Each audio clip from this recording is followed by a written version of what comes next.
যমুনা নদীর ওপর নির্মাণ হতে যাচ্ছে দেশের সবচেয়ে বিশেষায়িত বঙ্গবন্ধু রেল সেতু। এই সেতুর ভিত্তিপ্রস্তর স্থাপন হতে যাচ্ছে আজ সকাল বেলায় গণভবন থেকে ভিডিও কনফারেন্সের মাধ্যমে সিরাজগঞ্জে ভিত্তিপ্রস্তরের উদ্বোধন করবেন প্রধানমন্ত্রী শেখ হাসিনা।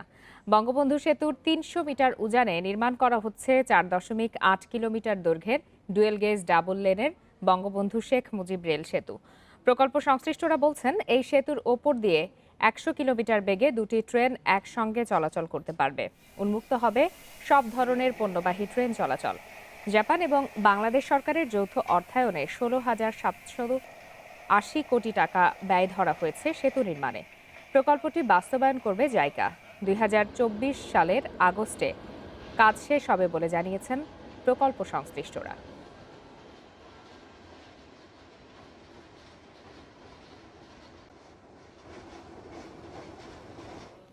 মাসে কম করে হলেও ৪ কোটি টাকার ঘুষ লেনদেন হয় বাংলাদেশ সড়ক পরিবহন সংস্থা বিআরটি এর উত্তরার আঞ্চলিক কার্যালয়ে। ড্রাইভিং লাইসেন্স ইস্যু আর পরীক্ষা নিরীক্ষা ছাড়াই গাড়ির উপযুক্ততা বা ফিটনেস সনদ দেওয়ার জন্য এই টাকা নিচ্ছেন সরকারি দপ্তরটির কিছু কর্মকর্তা কর্মচারী আর ১২ দালাল। ঘুষের টাকায় কেউ করেছেন বাড়ি গাড়ি সম্পদ, কেউ বা উন্নত দেশে পড়াচ্ছেন সন্তানদের। কর্মকর্তাদের চেয়ারে বসে বহিরাগত দালালরা কাজ করছেন, এমন চিত্র পাওয়া গেছে ইন্ডিপেন্ডেন্ট টেলিভিশনের অনুসন্ধানে। দর্শক, যেমনটি জানাচ্ছিলাম, বঙ্গবন্ধু রেল সেতুর ভিত্তিপ্রস্তর স্থাপন অনুষ্ঠানে গণভবন থেকে ভিডিও কনফারেন্সের মাধ্যমে বক্তব্য রাখছেন প্রধানমন্ত্রী শেখ হাসিনা। সরাসরি যাব সেখানে। আমি গভীর শ্রদ্ধার সাথে স্মরণ করছি সর্বকালের সর্বশ্রেষ্ঠ বাঙালি জাতির পিতা বঙ্গবন্ধু শেখ মুজিবুর রহমানকে। শ্রদ্ধা জানাই জাতীয় চার নেতার প্রতি, শ্রদ্ধা জানাই ৩০ লক্ষ শহীদ, ২ লক্ষ মা বোনের প্রতি। জাতিপিতা বঙ্গবন্ধু শেখ মুজিব বাংলাদেশের মানুষের ভাগ্য পরিবর্তনের জন্য দীর্ঘ ২৪টা বছর সংগ্রাম করে মহান মুক্তিযুদ্ধের মধ্য দিয়ে বিজয় অর্জনকে আমাদের স্বাধীনতা এনে দিয়েছেন এবং স্বাধীনতার পর তিনি একটা যুদ্ধ বিধ্বস্ত দেশ গড়ে তোলার দায়িত্ব নেন। সেই একই সাথে দেশের আর্থসামাজিক উন্নয়নের বিভিন্ন কর্মসূচি তিনি হাতে নেন। আজকে আমরা যমুনা নদীর উপর যে রেল সেতু করতে যাচ্ছি, এর পূর্বে আপনারা জানেন যে যমুনা নদীর উপরে আমরা সেতু নির্মাণ করেছিলাম। সেই সেতুতে রেল, বিদ্যুৎ, গ্যাস লাইন সব সংযুক্ত ছিল।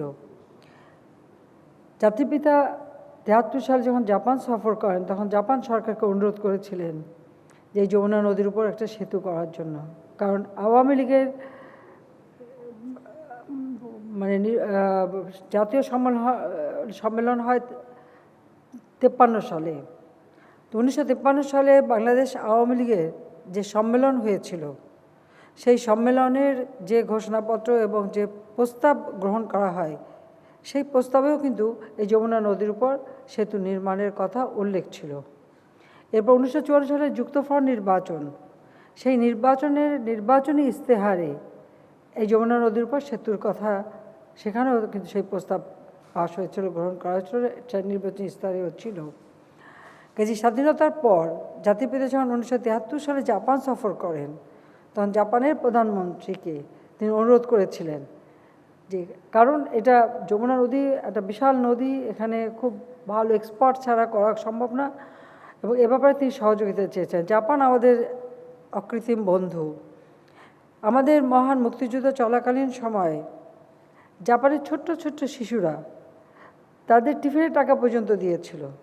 এবং আমরা স্বাধীনতার পর যুদ্ধবিধ্বস্ত বাংলাদেশ যখন জাতিপিতা গড়ে তোলা শুরু করেন, তখন জাপান সবসময় পাশে ছিল। কাজে জাপানের এই সহযোগিতা সবসময় আমরা স্মরণ করি। জাতিপিতার অনুরোধে জাপানের মাননীয় প্রধানমন্ত্রী তিনি একটি সমীক্ষা দল পাঠান। ১৯৭৪ সালে তারা যমুনা নদীর সমীক্ষা শুরু করে। আমাদের দুর্ভাগ্য যে ১৯৭৫ সালের ১৫ই আগস্ট জাতির পিতাকে নির্মমভাবে হত্যা করা হয়।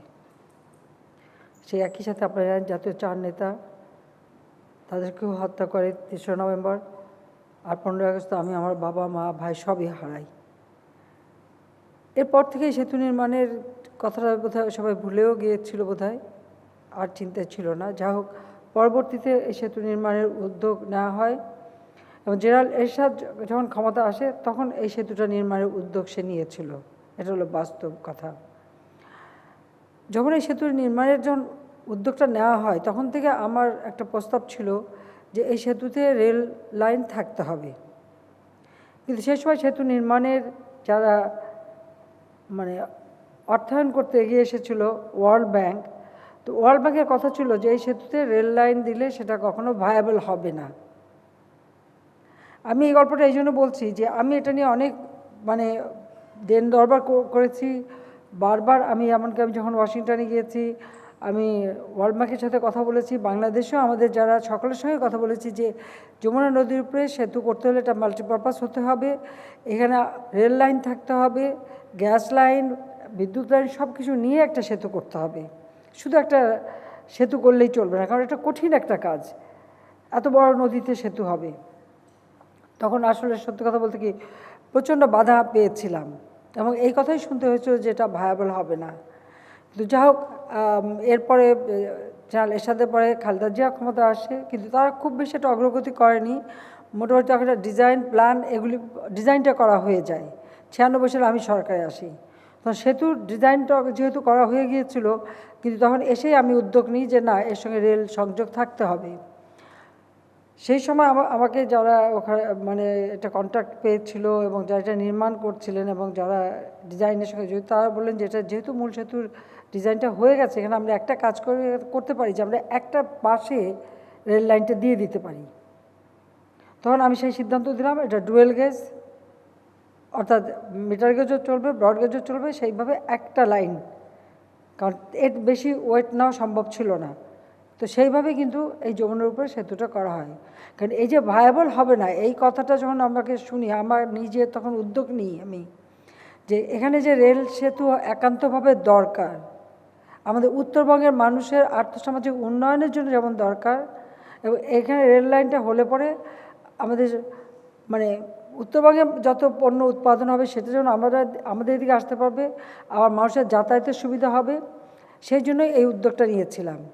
এবং সেই সাথে ওই সেতুর উপরে, যেটা আমরা বঙ্গবন্ধু সেতু নাম দিয়েছি, এই সেতুর উপরে ধরুন গ্যাসের লাইনও করা হয়, বিদ্যুতের লাইনও করা হয়। এমনকি গ্যাসের লাইন করতে যে একসময় একটা অ্যাক্সিডেন্ট হয়, যে গালটা খুলেও যায়, কেন খোলে সেটা এখনও রহস্যই থেকে যায়। যাই হোক, এভাবেই কিন্তু ওই সেতুর রেল লাইন আমি করি, কারণ এটা একটা চ্যালেঞ্জ ছিল আমার। কারণ আমাকে বারবার এটা শুনতে হয়েছিল যে এই রেল লাইন দিলে এটা ভায়াবল হবে না, কিন্তু রেল লাইনেই কিন্তু সবথেকে বেশি ভায়াবল এবং তার প্রয়োজনীয়তাটাই এখন সকলে উপলব্ধি করেছে। এবং যারা তখন সবথেকে বাধা দিয়েছিল তারাই আবার একসময় এগিয়ে আসে আমাদেরকে আলাদা একটি সেতু করার জন্য রেলের কাজে। সেটাই একটা বড় জিনিস। কিন্তু এই গল্পটা আমি শোনাতে চাই এই জন্য যে তখন আমি অনেক চেষ্টা করছি, রেলের কাছ থেকে সমস্ত তথ্য নিয়েছি।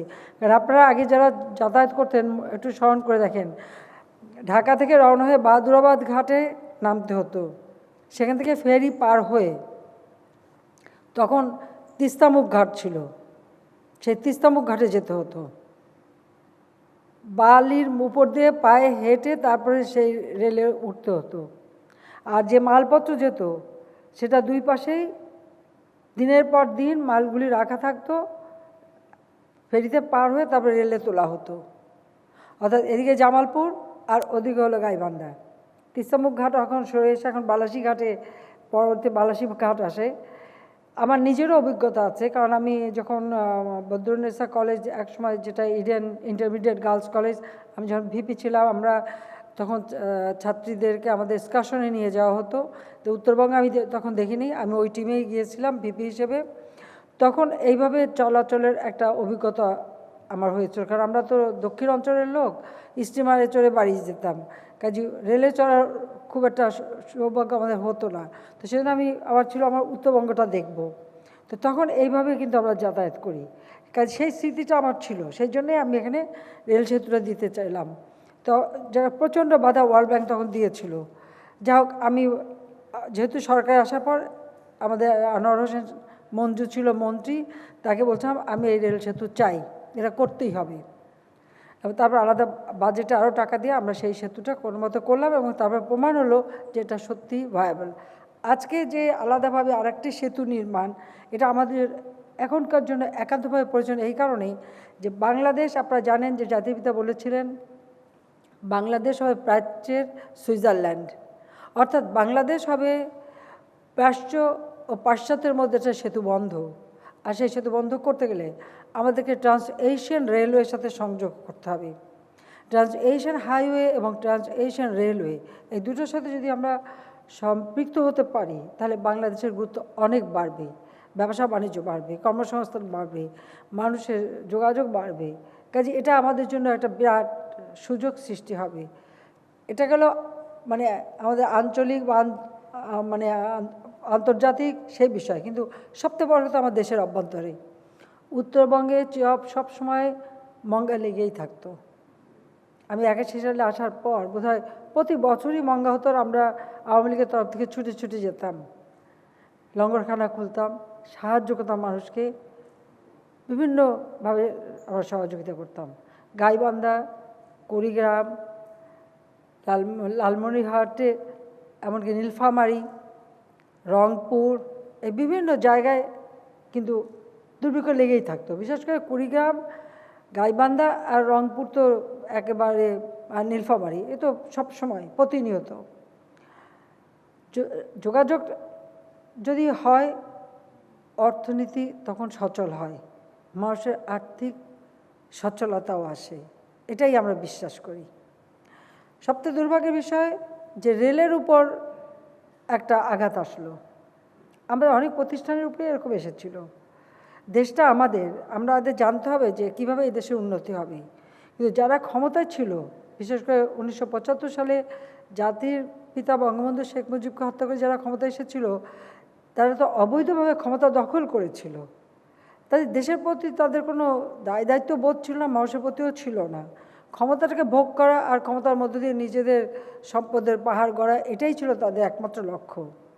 যে কারণে তারা কে কোন পরামর্শ দিল সেটার উপরে ঝাঁপিয়ে পড়তো, কিন্তু দেশের জন্য কল্যাণকর কোনটা সেটা কখনো চিন্তা করতো না। এটা আমি প্রধানমন্ত্রী থাকি আর না থেকে, আমি অপোজিশনে যখন ছিলাম, এমনকি আমি যখন হয়তো সংসদ সদস্য ছিলাম না, তখন থেকেই কিন্তু এই সমস্ত বিষয়গুলি নিয়ে আমি সোচ্চার ছিলাম। এমনকি আন্তর্জাতিক সংস্থাগুলির সাথেও আমি কথা বলতাম যে না, আমাদের দেশে এটা করতে হবে, এটাই আমাদের ভবিষ্যৎ। কাজে এভাবে যতদূর পেয়েছে আমরা চেষ্টা করেছি। কিন্তু দুর্ভাগ্য যে 93 সাল থেকে কথা বলা হলো যে রেল মোটেই ভায়াবল না, রেল লাভজনক না, কাজে রেল বন্ধ করে দিতে হবে। এবং ঠিকই বিএনপি যখন ক্ষমতায় এসে আস্তে আস্তে রেল লাইন সংকোচন শুরু করে দিল, অনেক রেল যোগাযোগ, অনেক স্টেশন বন্ধ, প্রায় 10,000 উপর রেলের একেবারে দক্ষ কর্মী, তাদেরকে গোল্ডেন হ্যান্ডশেক করে বিদায় দিয়ে দেওয়া হলো এবং আস্তে আস্তে রেল তুলে দেওয়া হবে। তাহলে চলবে কি? মিনি বাস, বাস, এছাড়া আর কিছু চলবে না। কারণটা কি? কারণটা ছিল জেনারেল এরশাদের আমলেও আর খালেদা জিয়ার আমলেও বা জিয়ার আমলেও তাদের কিছু লোক তাদেরকে সন্তুষ্ট করবার জন্য বাসের ব্যবসা ধরায় দিত। কাজে ওইটাই চলতে হবে, রেল আর থাকবে না, এটা হলো বাস্তবতা। যাও 96 সালে আসার পর আমরা উদ্যোগ নিলাম যে না, আমি রেল বন্ধ করব তো নাই। যমুনা নদীর সাথে যখন আমরা রেল করি, তখন সবচেয়ে বড় কথা, টাঙ্গাইলে কোনো রেল লাইন ছিল না। আমরাই প্রথম টাঙ্গাইলে রেল লাইন দিলাম, টাঙ্গাইলবাসী রেলে চলার সুযোগ পেল। কাজে এই প্রথম রেল লাইন তারা দেখলেন। ঠিক এভাবে আমরা নতুনভাবে শুরু করলাম এবং সে সময় অনেকগুলি জায়গা আমরা আবার ঠিক করেছিলাম যে না, আমাদের রেলকে ভায়াবল করতে হবে, রেলকে আমাদের সংযোগ বাড়াতে হবে। 5 বছর ক্ষমতায় ছিলাম। এরপর আসলো বিএনপি, আবার বন্ধ, তারা আবার বন্ধ করতে শুরু করলো। যাক, দ্বিতীয়বার যখন আমরা আসলাম তখন থেকে আমরা এখন রেলের ব্যাপক যে যোগাযোগ আমরা করছি এবং রেল সম্প্রসারণ করছি এবং নতুন নতুন রেলের জন্য আমরা মানে লোকোমোটিভ কিনছি, ইঞ্জিন কিনছি, সব কিনছি, সেটা আপনারা দেখেছেন। দুর্ভাগ্য হলো অগ্নি সন্ত্রাসের নামে সবথেকে আগে আঘাতটা দিল বিএনপি, রেলে আগুন। নতুন রেল আমরা যে কিনলাম তার উপর আগুন দিয়ে কত যে পুড়িয়ে দেওয়া হয়েছে তার কোনো সীমা নেই।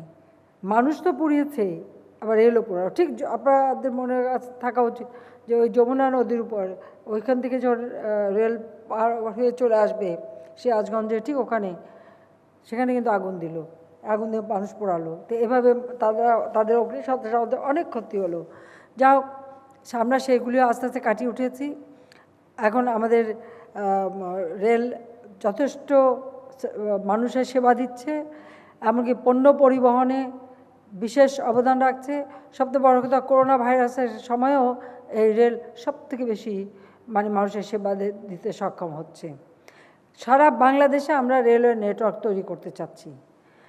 একেবারে ঢাকা থেকে চট্টগ্রাম, চট্টগ্রাম থেকে কক্সবাজার, গুমদুম পর্যন্ত রেল লাইন, এবং ঢাকা থেকে এখন আমরা যেমন পদ্মা সেতু, এবং আমাদের সৌভাগ্য জাপান আমাদের একটা সত্যি পরীক্ষিত বন্ধু। জাতিপিতা 73 সালে জাপান গেলেন, তখন রেল এসে যমুনা নদীর উপর সেতুর কথা তিনি বললেন। আমি যখন 96 সালে সরকার গঠন করলাম, জাপানে যখন গিয়েছি তখনও জাপানের প্রধানমন্ত্রী বললেন যে বঙ্গবন্ধুকে তারা এই সেতু দিয়েছেন, আমি কোন সেতু চাই। আমি দুটো সেতুর কথা বলেছিলাম, পদ্মা এবং রূপসা। আপনারা জানেন খুলনা বাগেরহাটের মধ্যে সংযোগ করবার জন্য রূপসা। তো আমাকে জাপানের মিনিস্টার জিজ্ঞেস করলেন যে আপনার এলাকা কোনটা। আমি বললাম যে দুটাই আমার এলাকা। অর্থাৎ আমি বাগেরহাট আগে থেকে একসময় নির্বাচন করেছিলাম, ওখানে সংসদ সদস্য ছিলাম, আবার টুঙ্গিপাড়া তো আমার এলাকা। কাজে আমাকে পদ্মা সেতু পাড়ি দিয়েও যেতে হয়, রূপসা সেতু পাড়ি দিয়েও যেতে হয়। কাজে আমি দুটোই চাই। এবং সত্যি তখন জাপানের প্রধানমন্ত্রী রাজি হলেন এবং দুটো সেতু তারা, এবং আমাকে জিজ্ঞেস করছে যে প্রথম কোনটা। আমি দেখলাম যে রূপসাটা খুব তাড়াতাড়ি হবে, আর পদ্মা খরস্রোতা নদী, এটা সমীক্ষায় সময় লাগবে, আর ব্রিজ বানাতেও সময় লাগবে। কাজে আমি বললাম আমার অগ্রাধিকার প্রথম রূপসা সেতু, এবং আর পদ্মা সেতুর সমীক্ষাটা বেশি করতে হবে। ঠিকই জাপান সরকার পদ্মা সেতু সমীক্ষা করলেন।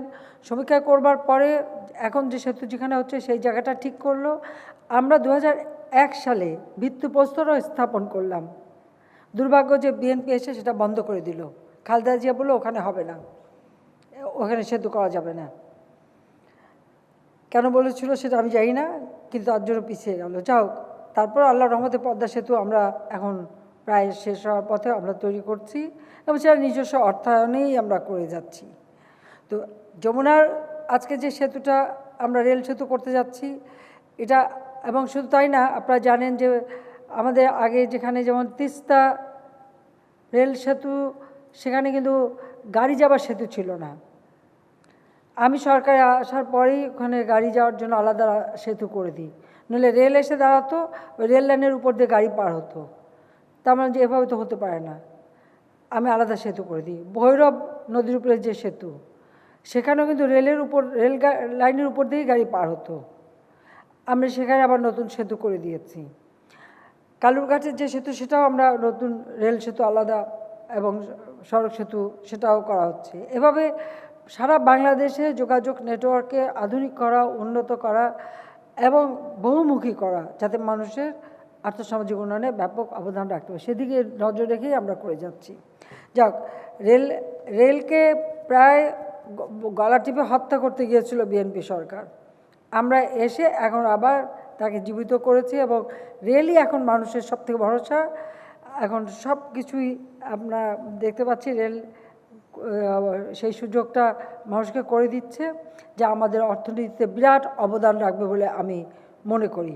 আর তাছাড়া এশিয়ান রেলওয়ের সাথে যখন আমরা সংযুক্ত হয়ে যাব, এটাও আমাদের জন্য বিরাট। কাজে আমি যখন জাপানে গিয়েছি তখন জাপান সরকার কিন্তু আমাদের সবসময় পাশে দাঁড়িয়েছে, সেই জন্য আমি বিশেষভাবে আন্তরিক ধন্যবাদ জানাই জাপান সরকারকে।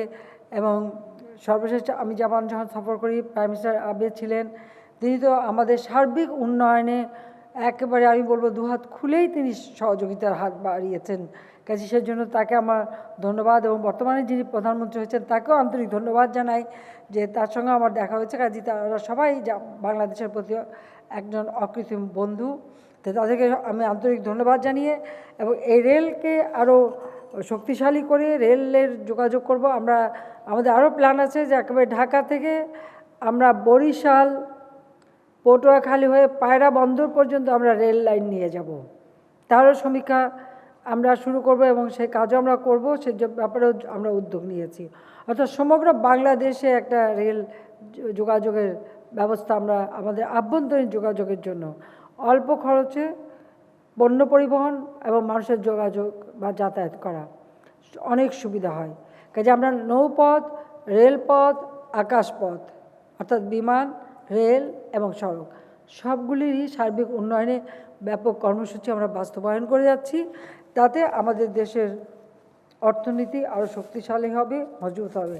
আমি ধন্যবাদ জানাই যে এই করোনা ভাইরাস সেটার মাঝেও রেলের সকলে যে কষ্ট করে কাজ করেছেন এবং এই সেতু নির্মাণের জন্য ভিত্তিপ্রস্তরটা স্থাপন করতে পারছি, সেই জন্য আপনাদের সবাইকে আমি আন্তরিক ধন্যবাদ জানাই। আন্তরিকতার সাথে কাজ করতে হবে, দেশের মানুষের ভাগ্য উন্নত করতে হবে। করোনা ভাইরাস যেন আমাদের দেশের মানুষের ক্ষতি করতে না পারে, তার জন্য আমাদের যা যা করে আমরা প্রচেষ্টা চালিয়ে যাচ্ছি। তো আমি দেশবাসীকে আহ্বান জানাবো, সকলে আমাদের স্বাস্থ্য সুরক্ষার নিয়মগুলি মেনে চলবেন, নিজেদেরকে সুরক্ষিত করেন, অপরকেও সুরক্ষিত করেন, যাতে করে এই করোনা ভাইরাসের প্রাদুর্ভাব যেন আমাদের ক্ষতিগ্রস্ত করতে না পারে। আমি এইসব বলে আবারও ধন্যবাদ জানিয়ে, এবং আজকে আমি সত্যি খুব আনন্দিত, কারণ একসময় এখানে সেতু করার ব্যাপার নিয়ে, রেল বিশেষ করে করার ব্যাপার নিয়ে আমাকে অনেক অনেক অনেক তর্ক করতে হয়েছে, অনেক দেন দরবার করতে হয়েছে। যাই হোক, আজকে একটা আলাদা সেতু হয়ে যাচ্ছে, যেটা আমি মনে করি আমাদের দেশের আভ্যন্তরীণ আর্থসামাজিক উন্নতি তো হবেই, এবং আঞ্চলিক ও আন্তর্জাতিকভাবেও আমরা আরও সংযুক্ত হতে পারবো, যা আমাদের দেশকে ভবিষ্যতে আরও উন্নত করবে। জাতির পিতা স্বাধীনতা দিয়ে গেছেন, জাতির পিতার স্বপ্নের ক্ষুধামুক্ত, দারিদ্র্যমুক্ত সোনার বাংলাদেশ ইনশাআল্লাহ আমরা গড়ে তুলব, এবং আমি বিশ্বাস করি সেটা করব। কারণ জাপানের মতো বন্ধু যাদের সাথে আছে তাদের আর চিন্তার কিছু নাই, সেটা আমি বলতে পারি। সবাইকে আমি ধন্যবাদ জানিয়ে আমি বঙ্গবন্ধু শেখ মুজিব রেলওয়ে সেতু নির্মাণের ভিত্তিপ্রস্তর স্থাপন ঘোষণা করছি। সকলকে ধন্যবাদ। খোদা হাফেজ। জয় বাংলা, জয় বঙ্গবন্ধু, বাংলাদেশ চিরজীবী হোক।